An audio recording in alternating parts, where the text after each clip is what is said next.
ہماری مدد کیوں نہیں ہو رہی؟ اس پر بھی ہلاکو خان کا واقعہ، میں پھر میری گفتگو ختم۔ علاؤ الدین خوارزم مسلمانوں کا بہت بڑا سپہ سالار ہے۔ وہ لاکھوں کی فوج لے کر ہلاکو خان کے مقابلے میں گیا۔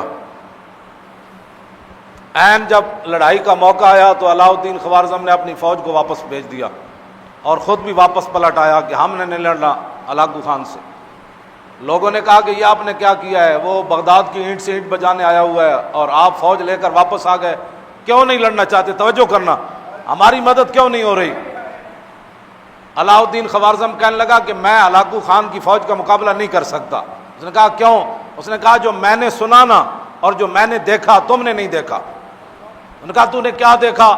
اس نے کہا کہ ہلاکو خان کی فوج کے سروں کے اوپر اولیاء کی روحیں اور فرشتے سایہ کر کر یہ لفظ کہہ رہے ہیں ہلاکو خان کی فوج کو کہ ایھا الکفرۃ اقتلوا الفجر، اوے بدکار کافرو ان بدبخت مسلمانوں کو خوب مارو۔ نے کہا جب اللہ کی مدد ہی ہمارے ساتھ نہیں ہے، فرشتے بھی اللہ کے یہی کہہ رہے ہیں ان بدبختوں کو مارو۔ یہ کلمہ حضور کا پڑھتے ہیں، آئیڈیل غیروں کو سمجھتے ہیں، یہ کلمہ پڑھ کر بھی ان کو یقین نہیں ہے کہ ہم نے کیا کرنا ہے۔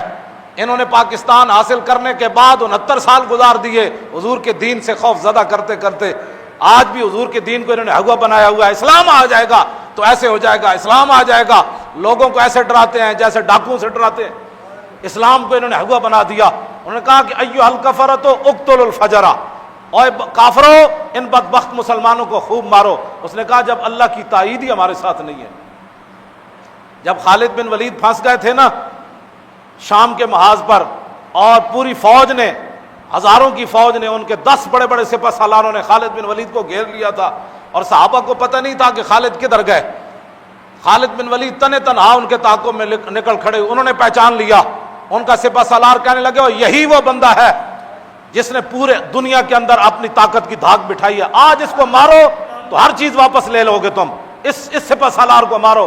خالد بن ولید فرمانے لگے مجھے موت سامنے اس دن نظر آ گئی، میں اپنے گھوڑے سے نیچے اتر آیا، ہزاروں کی فوج کے میں گھر گیا، ان کے سپہ سالار آ گئے۔